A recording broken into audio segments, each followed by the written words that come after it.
नमस्कार दोस्तों, आज मैं सुनाने जा रही हूँ आपको एक नई कहानी, एक मज़दूर। यह कहानी हमें यही बताती है कि जीवन में हमेशा अच्छे काम करने चाहिए, जिससे सभी का जीवन सफल हो जाए। सभी अपने काम में लगे हुए थे, किसी का भी ध्यान उस ओर नहीं जा रहा था। दूसरी ओर एक छोटा बच्चा खेल रहा था। वह किसी मजदूर का बच्चा होगा, क्योंकि वह उस जगह पर खेल रहा था। कोई भी उसकी ओर ध्यान नहीं दे रहा था। वह बच्चा खेलता हुआ आगे बढ़ रहा था। वह उस गड्ढे की ओर बढ़ रहा था, जो कि बहुत बड़ा दिखाई दे रहा था। वह गड्ढा बहुत गहरा भी था। उसमें काफ़ी मिट्टी पड़ी हुई थी। बच्चा उसके पास पहुंच चुका था। तभी ऊपर काम कर रहे एक आदमी की नज़र नीचे जाती है। वह आवाज़ भी लगाता है, मगर किसी को भी आवाज़ सुनाई नहीं देती है। वह बच्चा बढ़ता हुआ आगे चला जाता है, क्योंकि वह नहीं जानता था कि वह कहाँ पर जा रहा है। तभी वह गड्ढे में गिर जाता है। ऊपर देख रहा आदमी नीचे आता है। कोई और उसे नहीं देख पा रहा था। तभी कुछ देर बाद वह नीचे आता है और सभी को बुलाता है कि यहाँ पर किसका बच्चा खेल रहा था। वह नीचे गड्ढे में गिर गया है। सभी अपना ध्यान कहाँ रखते हैं, वह बच्चा किसका है उसे बुलाया जाए, और तुम से कोई गड्ढे में जाए और देखे कि बच्चा कहाँ पर है। एक आदमी नीचे जाता है और देखता है कि बच्चा सही है, और वह उसे बाहर लेकर आता है। कुछ देर बाद वह आदमी भी आता है जिसका बच्चा यहाँ पर खेल रहा था। उस आदमी से कहा जाता है कि तुम्हें यहाँ पर अपना बच्चा नहीं लाना चाहिए, क्योंकि तुम देख सकते हो कि यहाँ पर काम हो रहा है। जब यहाँ पर काम चल रहा है तो तुम यहाँ पर बच्चा क्यों लाए हो? अगर यह बात सेठ को पता चली तो वह बहुत गुस्सा करेंगे। तुम इस बात का ध्यान रखना चाहिए। मजदूर कहता है कि यह मेरे साथ में रहता है, घर पर कोई भी नहीं है, इसलिए यह मेरे साथ में आता है। हम दोनों अकेले ही रहते हैं, इसलिए मुझे इसे साथ में रखना होता है। यह बात मुझे भी पता है कि मुसीबत आ सकती है, मगर मैं इसमें क्या करूं, इसलिए साथ में लाता हूं। कुछ देर बाद सेठ भी आ जाते हैं। वह देखते हैं कि काम बंद हो चुका है। सभी लोग यहाँ पर क्या कर रहे हैं, मुझे देखना चाहिए, इसलिए वहीं पर सेठ भी आ जाते हैं। पूछते हैं कि यह सब क्या हो रहा है।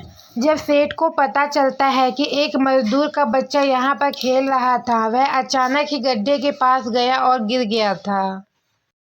सेठ ने कहा कि ऐसा नहीं चलेगा। जब तक तुम यहाँ पर बच्चे लाते रहोगे, तब तक तुम यहाँ पर काम नहीं कर सकते हो, क्योंकि अगर कुछ हो जाता है तो इसकी जिम्मेदारी कौन लेगा। यह बात आपको पता होगी कि हम सब यहाँ पर काम करते हैं, कोई भी परेशानी में आ सकता है। तभी वह मजदूर पास आया और कहने लगा कि अब मैं कहाँ पर जाऊँ, क्योंकि जिस जगह पर भी मुझे काम मिलेगा उसी जगह पर मैं अपने बच्चों को लेकर जाऊँगा। ऐसा नहीं हो सकता है कि मैं इसे घर पर छोड़ आऊँ, क्योंकि घर पर इसे देखने के लिए कोई भी नहीं है।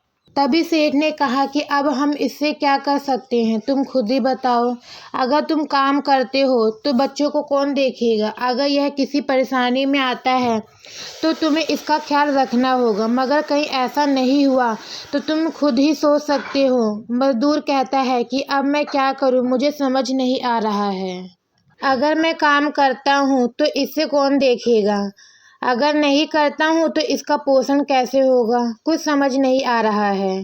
हम क्या कर सकते हैं? ऐसा कोई भी काम जो मुझे मिल जाए, जिससे मैं इसका ध्यान भी रख पाऊँ, ऐसा काम मुझे कहाँ मिलेगा? सेठ ने कहा कि तुम मेरे साथ में आओ, मैं कुछ करता हूँ, शायद तुम्हारी परेशानी दूर हो सकती है। सेठ उसे अपने साथ में ले गया था। उसके बाद सभी मजदूर काम करने लग गए थे। सेठ ने कहा कि तुम मेरे यहाँ पर काम कर सकते हो, इससे कोई भी परेशानी नहीं होगी।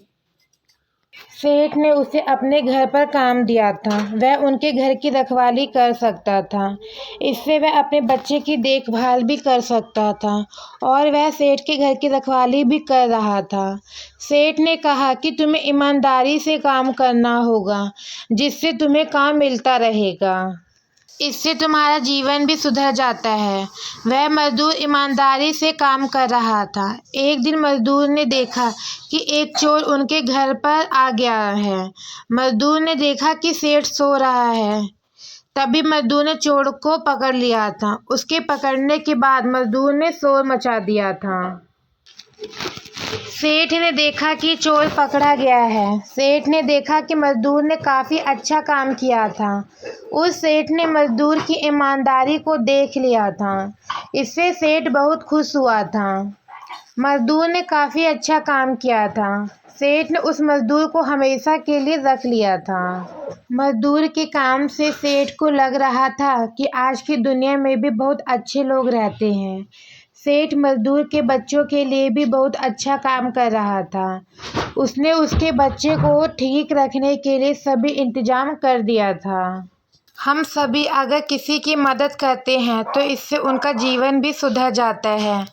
अगर आप भी ऐसा करते हैं तो शायद हम दूसरे का जीवन सुधार सकें।